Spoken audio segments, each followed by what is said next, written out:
isso aqui tem muito a ver com a paralisia do sono, né? E tu me explicou em off o que é essa paralisia. Vamos explicar para a galera que está vendo também, porque está bem ligado, né? Paralisia do sono e essa projeção extrafísica. Bom, Petri, é o seguinte, a paralisia do sono é uma expressão usada hoje pela medicina para aquela condição que a pessoa acorda e não consegue se mexer. Ela tenta gritar, não sai som nenhum, tenta abrir os olhos, não consegue, luta para tentar recuperar o movimento. Quando ela recupera o movimento, ela está com uma taquicardia forte, ofegante. E por que isto acontece? Durante o sono, o metabolismo cardiorrespiratório relaxa e as ondas cerebrais também relaxam. O que acontece? A pessoa acorda num estado alterado de consciência, sendo que o mecanismo físico ainda não está ativado. Ela não sabe disso, dá o comando para se mexer, o corpo não responde. Qual é a reação, Petri? O medo, a pessoa não sabe o que está rolando. O que acontece quando a gente está com medo? As glândulas suprarrenais, também chamada adrenais, dispara adrenalina, que é a preservação do corpo, o instinto de defesa. Quando você está com medo, uma descarga de adrenalina aumenta o batimento, a força para você correr ou enfrentar o que está causando o perigo. E aí você que estava paralisado, Petri, faz assim, ó, acorda, ou melhor, você já estava acordado no estado alterado, acorda ofegante, acelerado por causa da adrenalina. Como ninguém explicava isso antigamente, né, ficou muito no terreno do mito, porque, por exemplo, alguém mais religioso e mais radical pode chegar, como aconteceu comigo, minha família religiosa, dizer assim, você está tendo essa paralisia porque você não rezou, o diabo te agarrou. Havia também, em áreas espirituais, a noção de que poderia ter um espírito, uma entidade te travando. Tudo isso ficava meio que no imaginário, e antigamente isso era chamado de pisadeira, significando que tem algo prendendo você, como se houvesse uma força pisando sobre você. Você não recupera um movimento. Então, isso é chamado de paralisia do sono. Até aí a medicina vem falando nisso. Só que isto tem um lado B, que eu descobri e outras pessoas também descobriram. Quando eu tinha 15 anos, Petri, isso lá no Rio de Janeiro, onde eu nasci, eu comecei a ter paralisia do sono. Eu acordava, não conseguia me mexer, lutava, não sabia o que era, até recuperar um movimento. Tentava gritar para chamar meu pai, não saía som nenhum. Mas tu via pessoas? Não via nada por enquanto, né? Aí o que acontece? Buscando informação, eu já estava, desde os 15, estudando o que eram saídas do corpo, que era uma experiência que eu tinha de me sentir fora do meu corpo durante o sono, que muita gente também tem. Hoje esse é um tema muito estudado, muita gente está interessada. Mas a paralisia aconteceu 1 ano depois de eu estar estudando esses temas e eu ficava com medo. Até que uma noite, Petri, eu totalmente paralisado de novo, no meio da madrugada, eu desisti de lutar, porque aquilo me cansava, tentar mexer o corpo. Eu desisti e falei assim, eu acho que é o momento da morte. Eu vou desistir, eu vou fazer uma prece aqui que Deus me leve, eu não aguentava mais, né? E aí, a prece que eu fiz, Petri, eu tinha 16 anos. Senhor, eu não fumo, eu não bebo, eu estudo de noite, trabalho de dia, não fiz nada demais, tentando parecer bonzinho, né? E de repente, quando eu mentalmente parei de tentar lutar para recuperar o movimento, eu me senti flutuando sobre o meu corpo humano. Parei e olhei, meu corpo estava deitado e eu fora, como se eu fosse um ser espiritual olhando o corpo de fora. Eu pulei rapidamente para dentro do corpo, Petri, apavorado, tá? Na noite seguinte eu acordei novamente paralisado. Aí eu usei inteligência. Eu pensei, ontem, quando eu parei de tentar me mexer, eu tive uma saída do corpo. Eu já sabia o que era, estava estudando o tema há 1 ano. Eu vou ficar quieto de novo. Petri, fiquei quieto, sem tentar me mexer. Eu aceitei a paralisia e fiquei esperando. Novamente eu flutuei para fora do corpo, parei no ar, olhei o meu corpo e falei assim, qual dos dois sou eu? Eu sou o que está aqui pensando, eu mexia minhas mãos, vamos chamar assim, incorpóreas, e não mexia o corpo. Foi aí que eu percebi que a paralisia poderia anteceder uma experiência fora do corpo, que é muito conhecida por nomes como viagem astral, projeção astral e tantos nomes que várias áreas de estudo deram. E aí eu comecei naquela ocasião. Cada vez que eu acordo paralisado, até hoje, Petri, eu estou com 60 anos, isso eu tinha 16. Acordo paralisado, eu fico quietinho, o meu campo energético dilata, a minha aura, e eu me sinto flutuando numa experiência para fora do corpo. Aí eu fui desenvolvendo essa saída. O que eu descobri? A paralisia do sono favorece uma experiência fora do corpo. Só que, Petri, quando a pessoa acorda, não sabe o que está rolando, bate o medo. Sim. O medo dispara a adrenalina, ela nem parou para observar o que estava acontecendo. Por exemplo, quem está assistindo a gente agora, a pessoa acordou, ela poderia fazer o seguinte: deixe-me observar o que está causando essa paralisia, estou tranquilo. Ela perceberia que antecede uma saída do corpo. Como as pessoas não fizeram isso, ela acorda, sente a paralisia, fica com medo, ela reage, ela não pensa. E aí ela desperta o movimento. Se a pessoa ficar quietinha e pensar calmamente em flutuar ou em dilatar a sua própria energia, ela terá uma experiência fora do corpo e vai comprovar isso que eu estou falando. Mas isso está acontecendo de fato ou é a tua mente que está fantasiando essa saída? É fato, porque não é um sonho ou uma fantasia. Você está tão lúcido ali quanto nós estamos lúcidos aqui. Você observa teu corpo deitado, você fala assim: eu sou o Petri, meu corpo está ali, esquerda está para lá, direita está para cá, baixo, alto. Caramba, eu estou fora do meu corpo. Não é uma ilusão. O problema é que a gente está dentro do corpo e usa o cérebro para raciocinar.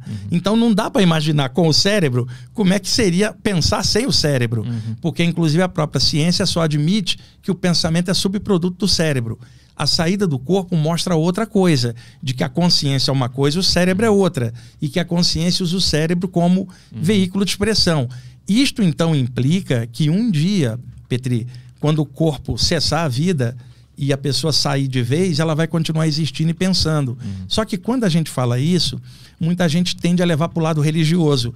E eu não estou falando de uma doutrina, eu estou falando de um fato, uma experiência onde a pessoa se vê fora do corpo.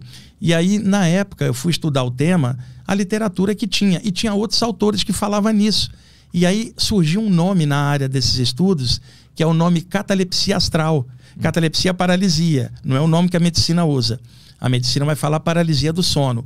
Só que os livros de saídas do corpo começaram a chamar de catalepsia astral ou projetiva, significando você está paralisado num estado alterado da consciência, isso pode favorecer uma saída do corpo, se assim você quiser.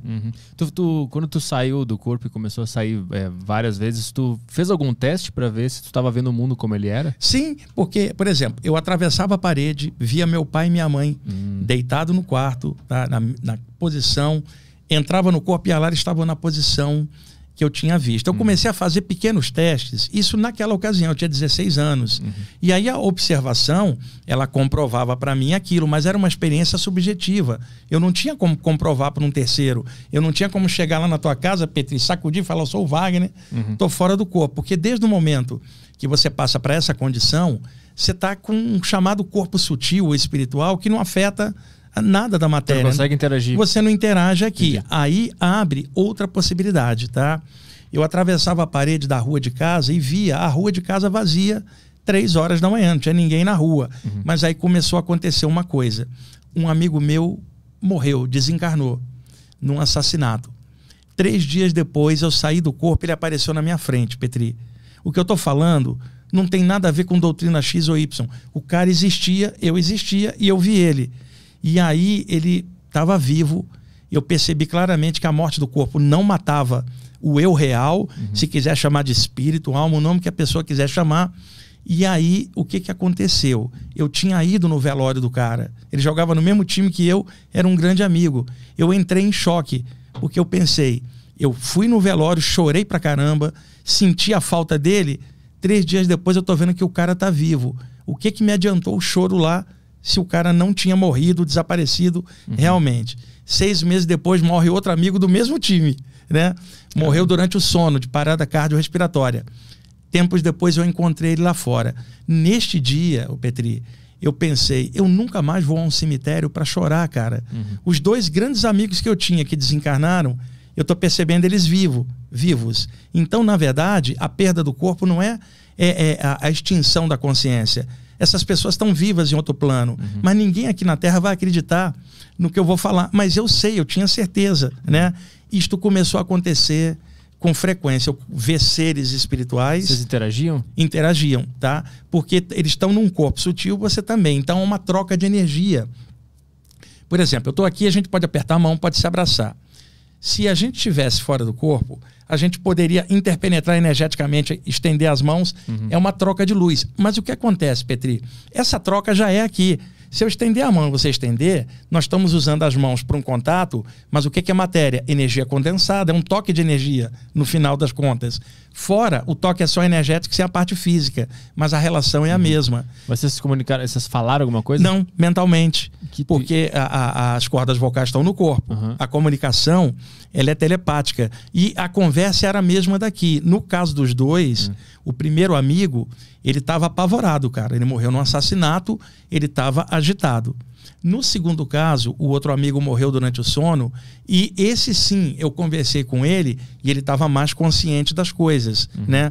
Aí, com o passar do tempo, eu fui desenvolver o lado espiritual porque eu senti necessidade de interrelacionar essas experiências, né?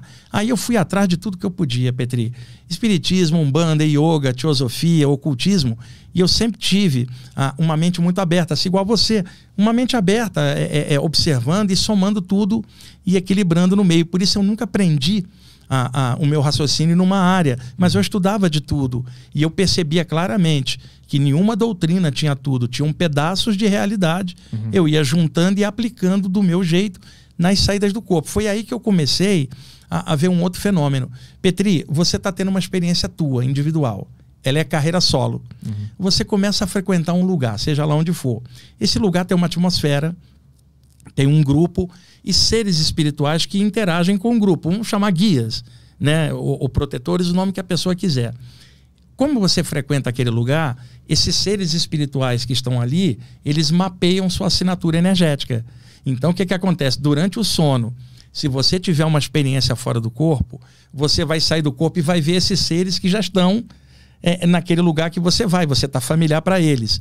Nesse instante, você já não está mais carreira solo, é com banda, uma banda espiritual, porque eles vão interagir com você, aí a experiência vai ganhar um ar mais espiritual. Eu não entendi. Então, aqui, por exemplo, que eu sempre venho para cá e tem pessoas aqui. Aqui tem esses guias, é isso? Não entendi direito. Algum lugar que tenha algum trabalho espiritual voltado para a luz e para o bem. Entendi. Tá. Cada doutrina, por exemplo, uma igreja católica, um templo protestante, uma mesquita muçulmana, um centro espírita, um grupo de esses lugares voltados para o alto, para o espiritual, tem seres espirituais que interagem. Agora, aqui podem ter seres espirituais ligados a você, ao Caio, que são afins e que estão aqui vibrando, por exemplo, para que aconteça a melhor entrevista e uma coisa que gere o bem para quem assistir, né? Agora, um grupo espiritual que você passar, ele é especializado naquilo. Então, esse grupo vai começar a interagir com você. Na hora que você sair do corpo, você já não está mais sozinho. Eles vão aparecer. E o que pode acontecer? Vamos fazer uma simulação. Você aprende a aplicar energia com as mãos, Petri. Seja o reiki, a cura prânica, o passe, e você gosta de ajudar pessoas ali naquele grupo. Você fala assim, se eu tivesse mais tempo, eu ia fazer um grupo ali com o Caio e a gente ia energizar um monte de gente que está doente, que está mal. A gente poderia fazer melhor se a gente tivesse mais tempo. Durante o sono, se você se desprender para fora do corpo, percebendo que você continua sendo você mesmo, o que você faria? Usaria o tempo para fazer a coisa que você mais ama, que é passar energia. Esses mentores vão chegar perto de você e falar assim, então, vamos unir o útil ao agradável. Nós vamos te levar para uma pessoa que está doente para você, fora do corpo, energizá-la. Ou uma pessoa que morreu e não está legal, está meio que agarradiça aqui, você vai ser levado para aplicar a energia e soltá-la para o lado de lá. Aconteceu isso contigo? Isso começou a acontecer comigo quando eu passei a frequentar alguns grupos espirituais no Rio, porque aí as experiências passaram a ser mescladas com essas presenças, né? E o lance é que eu participava de grupos, mas a minha mente estava sempre aberta. E eu somava os ensinamentos orientais antigos com os modernos ensinamentos do Ocidente. E aí aprofundando, principalmente, a literatura de saída do corpo. Começou a sair muito livro aqui no Brasil de autores diferentes, e eu comecei a estudar muito porque eu queria ter embasamento para as experiências próprias que eu tinha. E essas experiências me mostravam que as experiências dos outros eram muito parecidas com as minhas. Mas não era um papo para você chegar no trabalho e conversar. Era um papo para estudantes espirituais de alguma área, pessoas que tinham a mesma experiência. Hoje, a época está diferente, uma época de grande comunicação. A gente está batendo um papo desse aqui em aberto, num podcast. Muita gente que está assistindo a gente agora, Petri, vai dar feedback para cá, mandem mensagem aqui para o Caio.